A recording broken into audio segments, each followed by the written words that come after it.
Unlike many other ancient Egyptian burial grounds, King Tutankhamun's tomb stayed hidden and free of unwanted thieves for 3,000 years.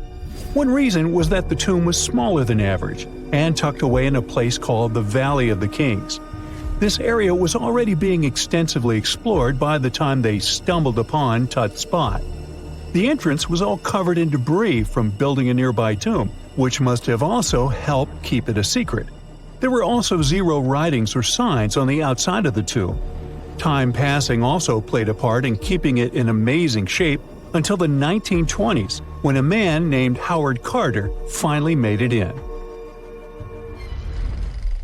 But was Carter that big of a hero?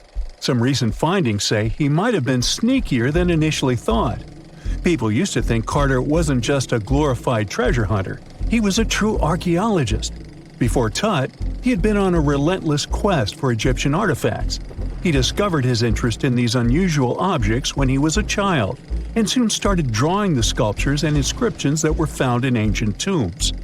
After stumbling upon the remains of King Tut, Carter spent a decade recording and processing all sorts of objects, like golden thrones, chariots, and statues from Tut's tomb, shipping them down the Nile to Egypt's museum in Cairo. Well, at least that was the official story. More recent discoveries claim that not all of the objects made it to Egyptian officials. A secret letter seems to uncover Carter's little 10 for them, 1 for me policy. The letter in question was sent to Sir Alan Gardiner, a philologist and friend of Carter's, dated from 1922. In these writings, Carter mentioned having found the tomb and was asking his buddy for some advice. In another letter from 1934, Gardiner seems to be thanking Carter for an amulet, which was sent to him as a thank you gift. Carter was adamant that it didn't come from Tut's tomb, but evidently it did. Even the British director of the Egyptian Museum was onto Carter's sneaky endeavors, but couldn't prove it. He compared Gardiner's amulet to others from Tut's tomb, and lo and behold, they were a perfect match. Gardiner was so disappointed to have been put in such a sticky situation that he vented to Carter in another letter. Deciding to be a good friend, Gardiner didn't throw the famous archaeologist under the bus. Instead, he advised Carter to take those stolen goods back to Cairo, just like he'd advise you to like this video and subscribe to the Brightside channel for more amazing videos on the most unique topics in history. It's not the only shady piece of information on Carter's post-discovery behavior. In 1947, a man named Alfred Lucas, who used to work with a controversial archaeologist, gave some information in an obscure journal in Cairo. He claimed that Carter sneakily cracked open the burial chamber door himself. Then he sealed it back up like nothing had happened before the official uncovering. Now, why would he do that? Well, the same theory suggests that Carter and his crew might have entered the tomb early so they could get their hands on some ancient goodies. Obviously, these people couldn't risk having such objects sold while they were still alive, but made sure they were auctioned off after they passed. Carter, though, never confessed to anything. He made no official denial either, but the Egyptian government couldn't risk any more mysterious disappearances, so they prohibited him from entering the tomb for a while. Some have connected this apparent stealing to the curse of King Tut. If you've never heard of it, know that it became quite the scary tale soon after King Tutankhamun's resting place was uncovered. It claimed that anyone messing with the tomb of the boy pharaoh would face some serious bad luck. It's not all dramatic like a mummy going on an aggressive spree, but word got out that the people involved in disturbing King Tut's lair met some mysterious, untimely ends. The main untimely passing related to this supposed curse is that of George Herbert, the 5th Earl of Carnarvon. He was this British aristocrat who helped fund the search for the tomb. He passed away just a year after the tomb was opened. Now, people love to call it mysterious, but it turns out that Herbert was already in pretty bad shape health-wise when he got to Cairo, and he ended up getting taken down by a regular disease. Now, let's talk numbers. There were a lot of people linked to this tomb opening – security guards, archaeologists, and supporting staff. And sure, a few of them did pass not long after the tomb started receiving visitors. As much as we'd like this curse to be true for the sake of, good storytelling, statistically, if you have a bunch of people connected to opening a tomb, you'd expect some passings just by random chance. The average lifespan for those supposedly targeted by the ancient curse was more than 20 years after the spell was supposed to kick in. Herbert's daughter even lived until the 1980s, that's half a century later. And Howard Carter himself lived until 1935, a solid 16 years after the big reveal. Some have suggested that the whole curse was nothing more than a careful PR strategy. You see, when Tut's tomb was found, Howard Carter wanted to make a priority out of keeping nosy reporters away. So he might have come up with a curse hanging over anyone entering the boy king's resting place. But what was stolen from King Tut's tomb anyway? Well, some jewelry to begin with. It might have been snatched by Howard Carter himself, according to a French specialist. He did some intensive research by looking at old pictures taken from inside the tomb back in the 1920s. He compared those images to various objects from museums and auction houses. He soon started to piece together the whereabouts of some of Tut's jewelry. First up, there's this collar that used to be on Tut's chest. It was all broken into pieces, and some parts went via Carter to the Nelson Atkins Museum in Missouri. Meanwhile, other bits ended up on a necklace owned by some unnamed people who tried to sell it in 2015 but failed. Even the Nelson Atkins Museum agrees, as they've confirmed the information on their website. Then there's a headdress piece. Some beads from it that once belonged to Tut apparently got stolen by Carter too. They were also strung into a necklace and are now being held at the St. Louis Art Museum. Another fancy collar made out of glazed ceramic magic spent some time at the Met, far away in New York. Thankfully, it was sent back to Egypt a bit over a decade ago. This seems to have been, as you'd expect by now, also stolen by Carter. Missing artifacts aside, King Tut still gave a ton of amazing objects that helped us learn more about this incredible ancient culture. Starting with the famous burial mask. It's this massive 21-inch gold art piece with semi-precious stones and glass paste. It weighs 22 pounds and showcases the boy pharaoh with a long beard and a headdress with a cobra and vulture. On the back, there's this spell from an important ancient Egyptian spiritual book that's supposed to make sure it works just as well in the afterlife. Tut was also apparently a board game enthusiast. They found 4 board games in his tomb, some made of ivory. Archaeologists also found a pair of gold sandals, though you'd imagine they were more for show than for comfort. In fact, the pharaoh probably never wore them in his lifetime. Now, speaking of fashion items, it turns out Tut was quite the fancy ruler. They even found a mannequin in his tomb that was used to pick out, adjust, and store his outfits and jewelry. The boy king seemed to have also enjoyed some music, based on the 2 trumpets historians found in his tomb. Though they were played back in 1935 in a BBC broadcast, the instruments are today considered too fragile to be maneuvered. So looky here, scientists discovered ancient artifacts near King Tut's tomb. Turns out, his VIP final resting place looks more like a public graveyard, with about a dozen wooden coffins that's been there for around 3,600 years. Okay, I might have exaggerated a tad. The 11 tombs weren't exactly right next to King Tut, but they were close, near the same city of Luxor. New findings in Egyptian tombs can help us piece together what life was like in ancient Egypt. And guess what? Ancient Egyptians seem to have been remarkably like us, modern humans. Say, the women have always loved jewelry, and archaeologists retrieved a beautifully made necklace with 30 amethyst beads and 2 agate beads, plus a hippo head amulet. Bet it was all the rage back then. Researchers also discovered 2 copper mirrors. One had a handle shaped like a lotus, and the other was decorated with Hathor, the ancient Egyptian deity of the sky, women, fertility, and love. These recent excavations near Tutankhamun's burial site led to another jaw-dropping revelation. For the first time in thousands of years, Fragments of Queen Hatshepsut's Valley Temple were uncovered. This fearless woman was thought to be the second female pharaoh, who ruled with both courage and wisdom, leaving a legacy as solid as the stones themselves. Her temple, hidden for ages, opens a window into a time filled with power, intrigue, and spiritual devotion.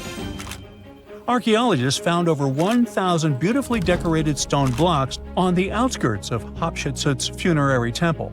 There were very few women who managed to take the throne in ancient Egypt.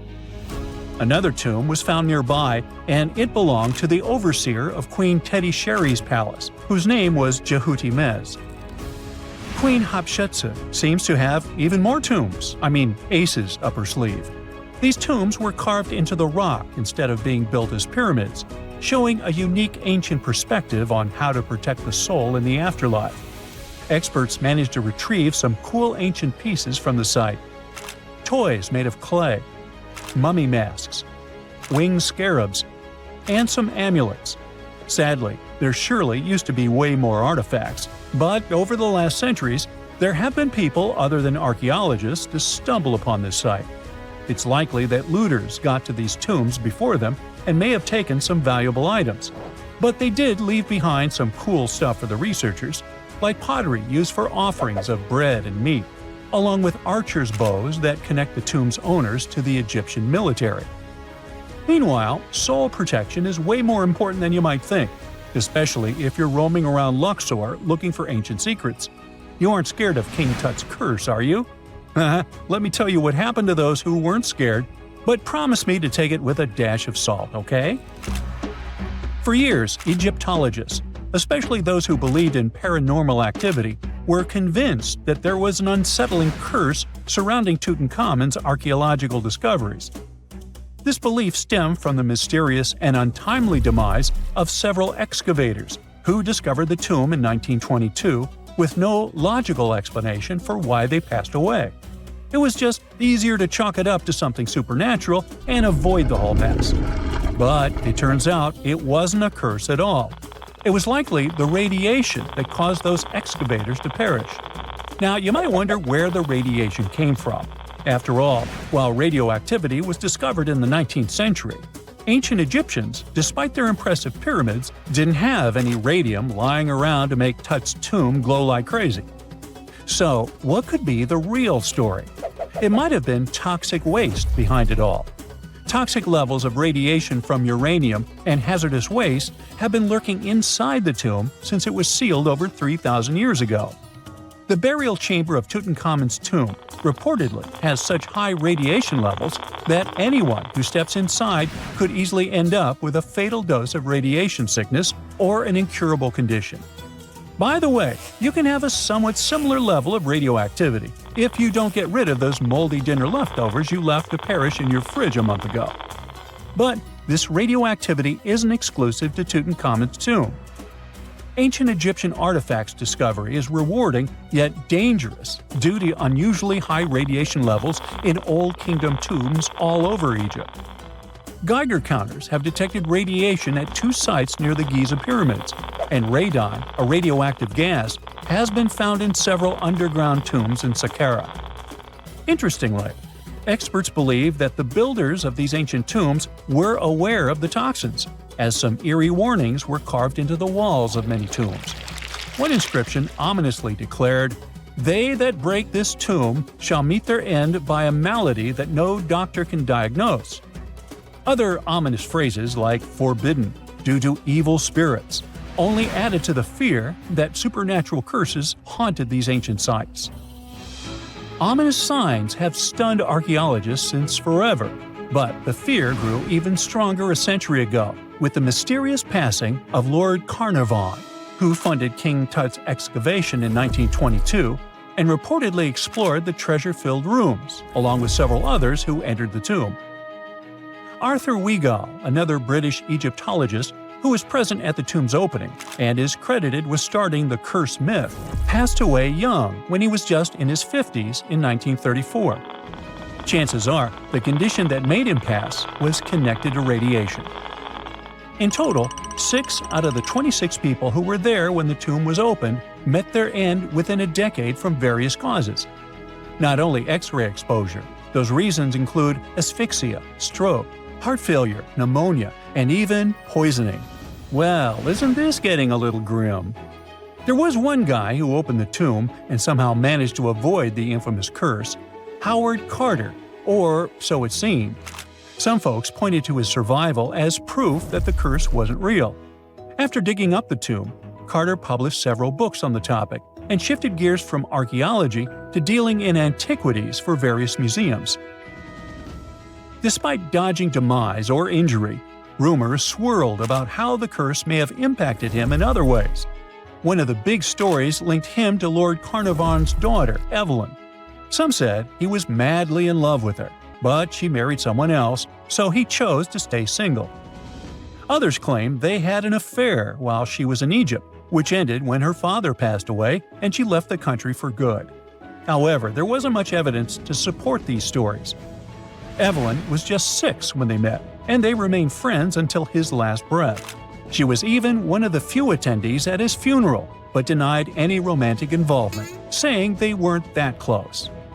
A year after the revolutionary discovery near King Tut's tomb, Evelyn married politician Sir Brograve Beauchamp and had a daughter. That same year, Beauchamp toured the tomb with his parents, guided by Carter himself. Carter never married and, aside from those posthumous rumors about Evelyn, had no other romantic connections. While the curse adds an intriguing twist to his life story, his tendency to keep relationships at arm's length was evident long before the tomb was opened. It seemed Carter just wasn't a people person. In 1939, after battling a serious illness, he ultimately succumbed to fate. He was 64, which was a pretty common life expectancy in the UK back then, so no one really thought it was off and linked it to an ancient curse. When he passed, it turned out he had several artifacts from Tutankhamun's tomb in his London apartment, which were eventually sent back to Egypt, marking what some viewed as the curse's end. Who knows? Maybe if he hadn't had all those ancient souvenirs at his place, he would have lived way longer. But all the other demises might seem off. The curse theory was likely fueled by some strange events during the excavation. Carnarvon got a mosquito bite that became severely infected, and around the time they opened the tomb, Cairo experienced a bizarre power outage and a freak sandstorm. Back in England, the Earl's dog, Susie, managed to escape from Carnarvon's house and began barking frantically at seemingly nothing. At least that's what the staff and family saw. Strangely enough, at the very moment her owner's heart stopped, Susie started howling and fell down without showing any signs of life. Maybe radiation didn't play a crucial role after all, and those were indeed ancient artifacts from King Tut's tomb that made them all perish. Spooky, huh? Have you heard of Göbekli Tepe? It's an ancient site in Turkey that literally made historians rewrite history books. Over 11,000 years ago, a group of prehistoric humans crafted an enigmatic masterpiece that's even older than Stonehenge.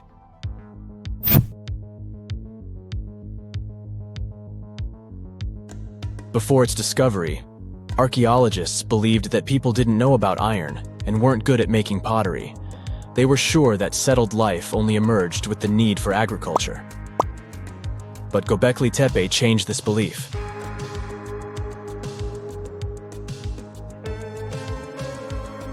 The place has revealed that it was the temple that paved the way for a settled life, not agriculture. Until this discovery, researchers believed that farming was the catalyst for sedentary living. Meet Professor Schmidt, the guy whose findings changed this theory. He managed to prove that hunter-gatherer communities laid the very foundations of this way of life.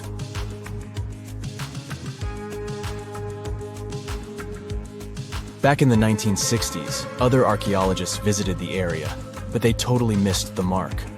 While surveying the region, they stumbled upon a hill with scattered limestone slabs and concluded it was just an old burial ground from medieval times. Little did they know that there was so much more to uncover.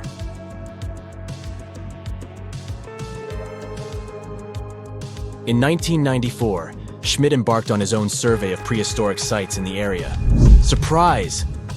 He instantly realized he had discovered something truly extraordinary. Unlike the nearby flat and barren plateaus, Göbekli Tepe had a gently rounded top, rising 50 feet above the surrounding landscape. Funny enough, the translation of this place's name is Potbelly Hill. Schmidt was sure only humans could have made something like this.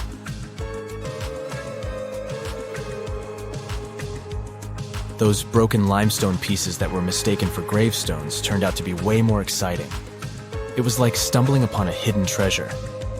The pieces took on a whole new meaning, and Schmidt with his team was about to dive into the secrets waiting beneath the surface.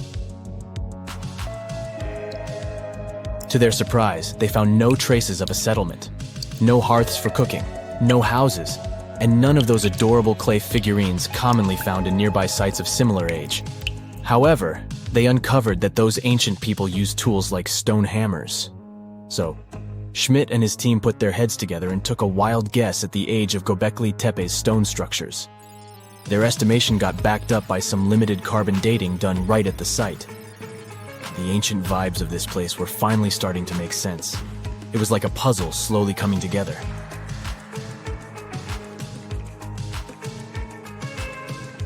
You may think that back then, people didn't have special tools to create something as cool as Göbekli Tepe. Not true.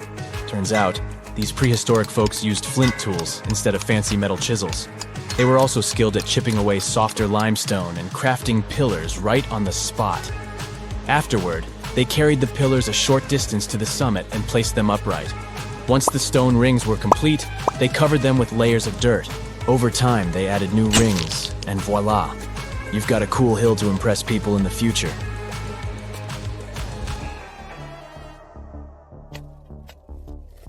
During their first year of excavation, the team went through 15,000 pieces of animal bones from wild creatures. These people didn't have pet animals or grow their own food. They hunted wild animals for their meals. But things were about to change, because the place had everything they needed to start farming. Scientists say they had wild sheep and wild grains that could be domesticated. And guess what? Just 20 miles away, geneticists found evidence of the world's oldest domesticated strains of wheat at a prehistoric village.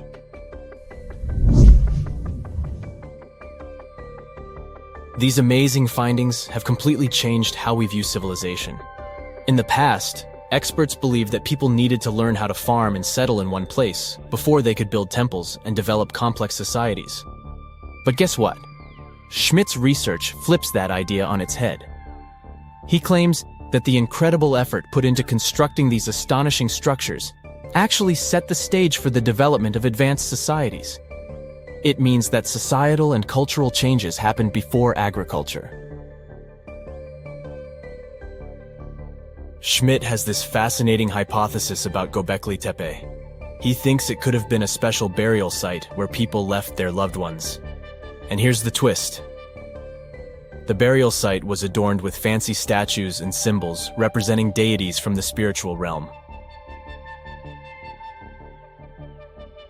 The idea that Göbekli Tepe could have served as a sacred place adds another layer of complexity to the whole story.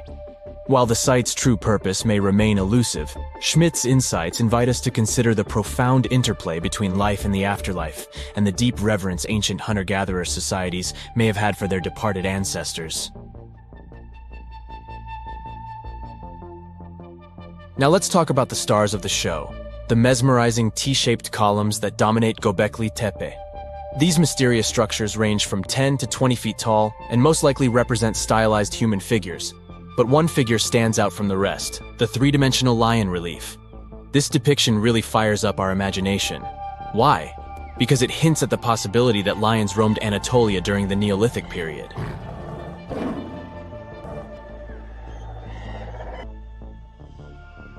These standing stones are arranged in circles and placed in rectangular pits. Each circle has a similar setup. Two big T-shaped pillars in the center, surrounded by slightly smaller ones facing inward. Talk about a stylish arrangement. These towering pillars reach a whopping 16 feet and weigh between 7 and 10 tons. Some pillars are plain and simple, while others are like works of art with intricate carvings. Foxes, scorpions, and vultures come to life, crawling and twisting on the pillars' sides. But it's not just animals depicted on these stones. Some pillars have abstract shapes representing humans, and even small carvings of clothing items. Some of them even have belts. Now, there's one pillar that stands out from the rest like a rock star. This super old stone pillar suggests that a comet crashed into Earth. It happened during a chilly period that lasted about 1,000 years. Previous studies examining Greenland ice cores hinted at this comet theory, but now the carvings at Göbekli Tepe prove it right.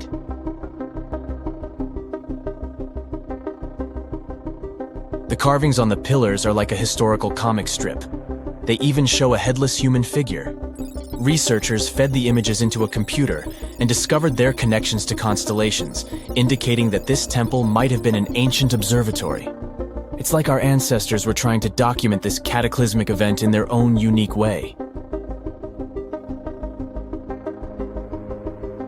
Archaeologists have been excavating and researching Göbekli Tepe since the mid-1990s, peeling back layers of history and providing us with a deeper understanding of the intricate relationship between various elements.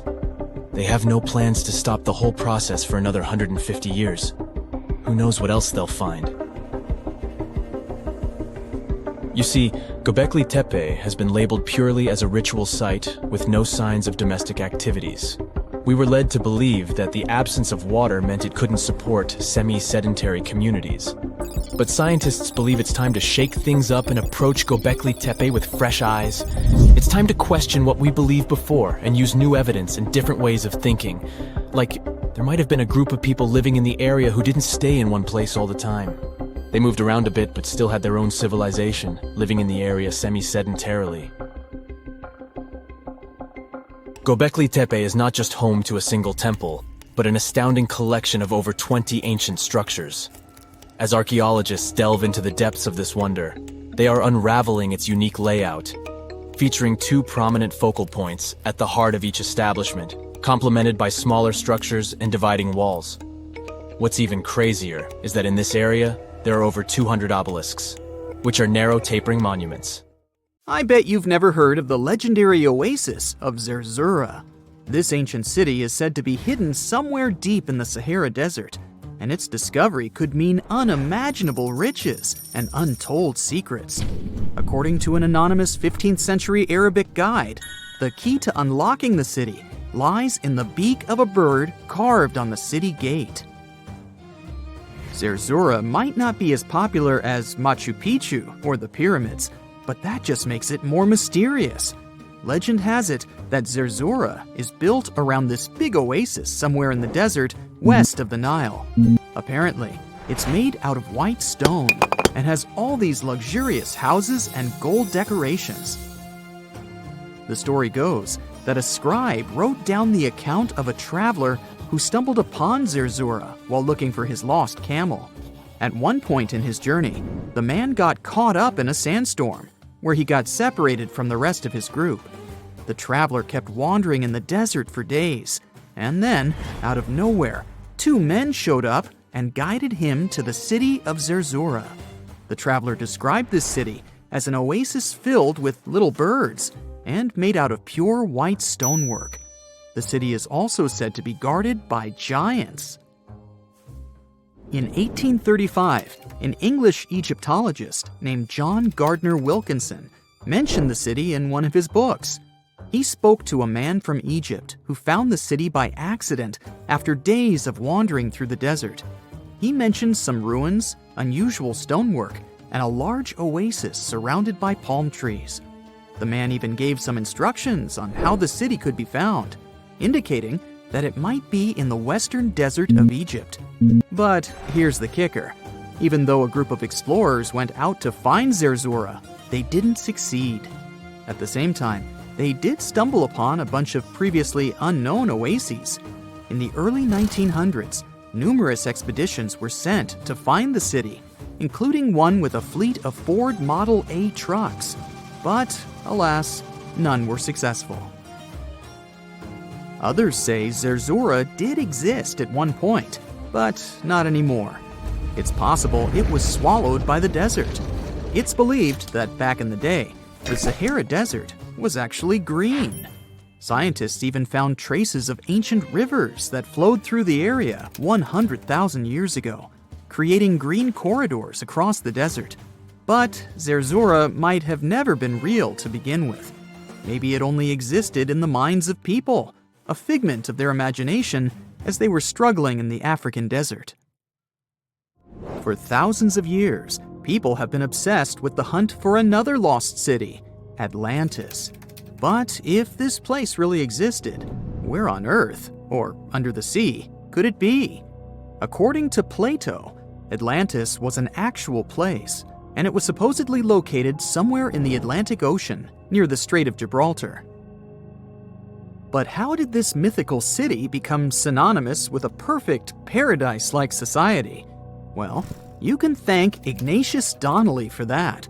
The American writer published a book in 1882 where he outlined 13 hypotheses about the existence of Atlantis. Donnelly truly believed that this lost city was where ancient humans lived in peace and joy for centuries. Donnelly even thought that Atlantis was the original source of many ancient civilizations around the world.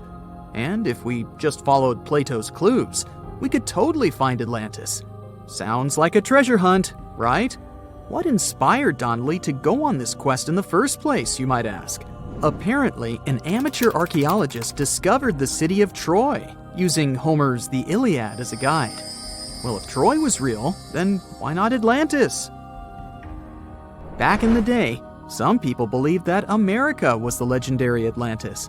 Columbus really stirred up some excitement when he brought back news about the New World to Europe.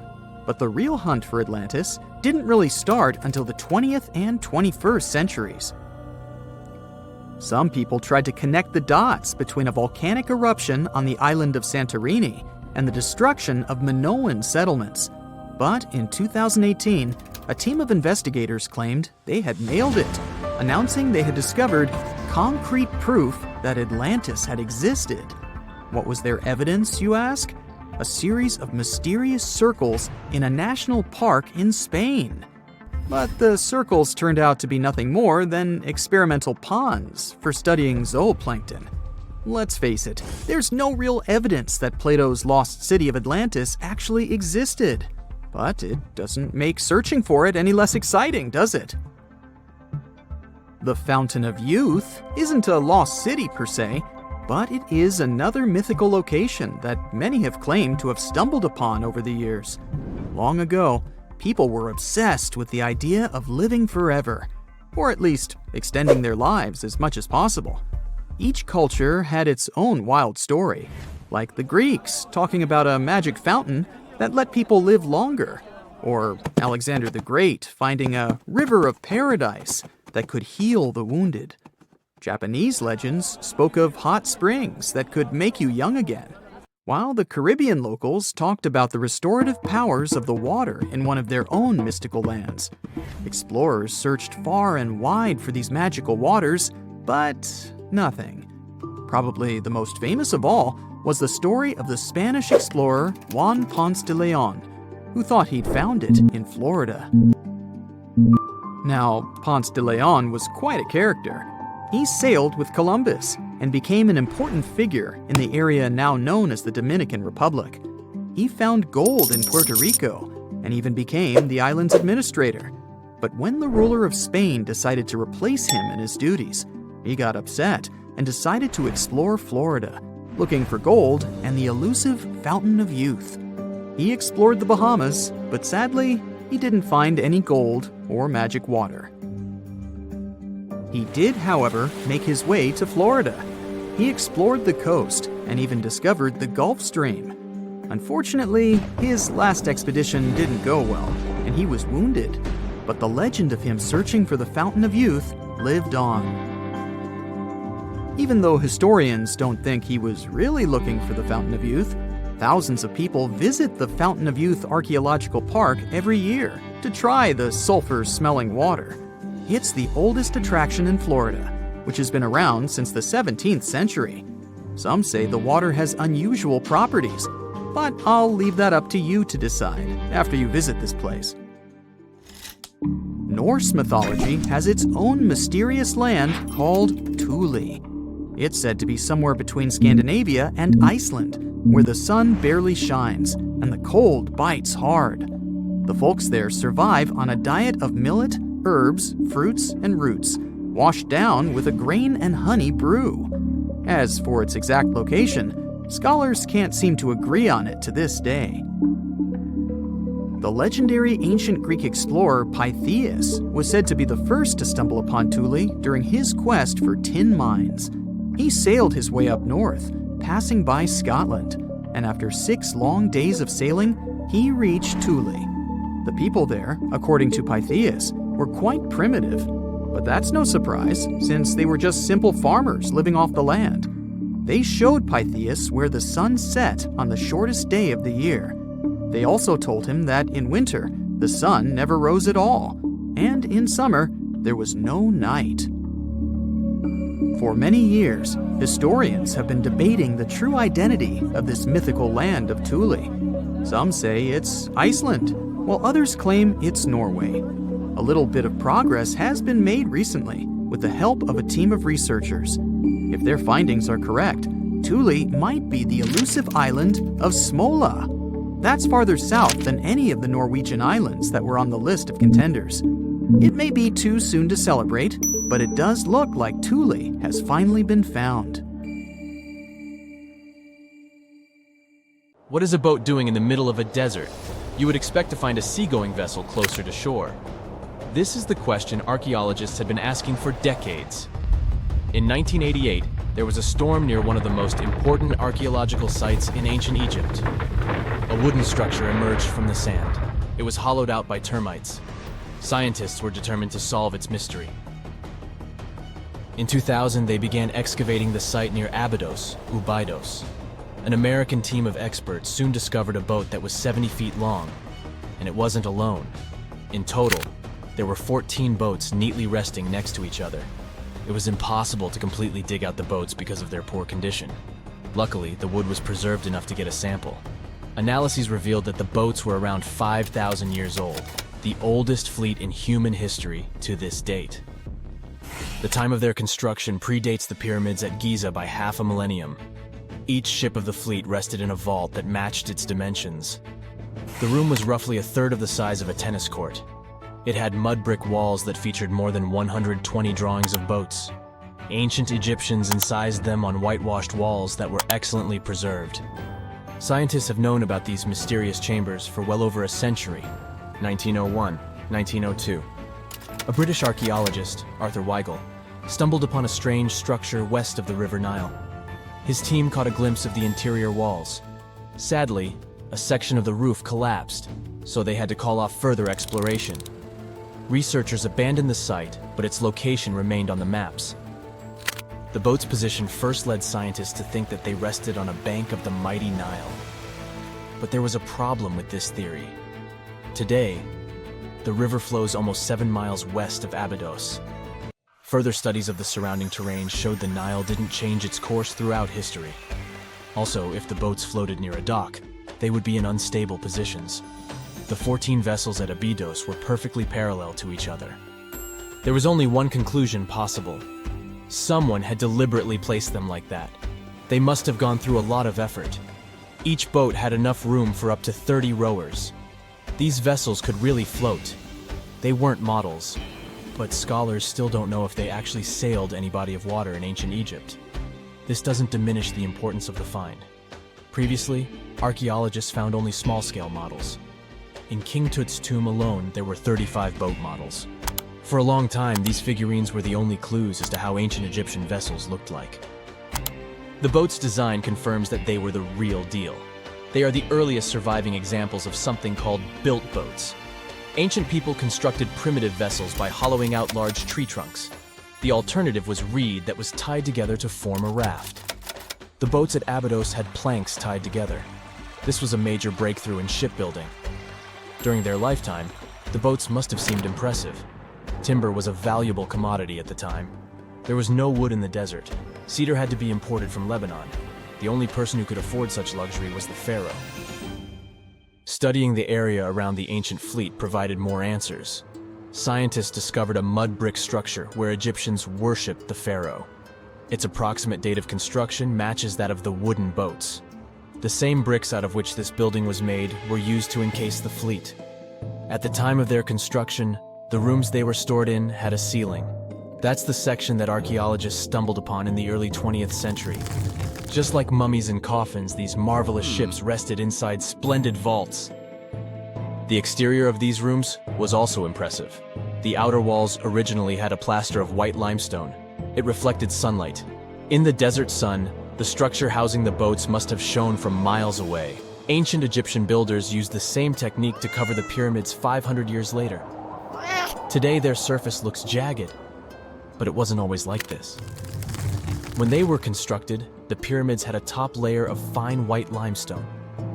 Their surface was smooth and it gleamed in the sunlight. Instead of stairs, the outer layer of the pyramids was more of a sleek ramp. Archaeologists were left with one final question. Which pharaoh owned the fleet? The answer lay just a mile from the site. This is where the tomb of a pharaoh from the 5th dynasty rested, King Senwosret III. Its time and style of construction matched the ones of the chambers with boats. The very end of his rule might explain how the boats ended up in the middle of the desert. The pharaoh probably passed away in northern Egypt. Then his body was transported down the Nile to Abydos in a marvelous procession of decorated boats. The vessels were later lowered to chambers near the final resting place of their owner. This had a symbolic meaning. In the ancient Egyptians' belief system, ships played a key role. Their supreme deity was Ra. He traveled through the sky during the day in the form of the sun. At nighttime, he sailed through the netherworld in a solar boat. The pharaoh identified himself with Ra. That's why he needed boats in the afterlife. That was the only way to regenerate himself. Just as the sun rises every day above the horizon. This belief existed for thousands of years. The more famous Pharaoh Khufu also had a ship. Scientists found it in 1954 next to his pyramid at Giza. It is some 4 centuries younger than the fleet at Abydos, but Khufu's ship was almost 2 times longer.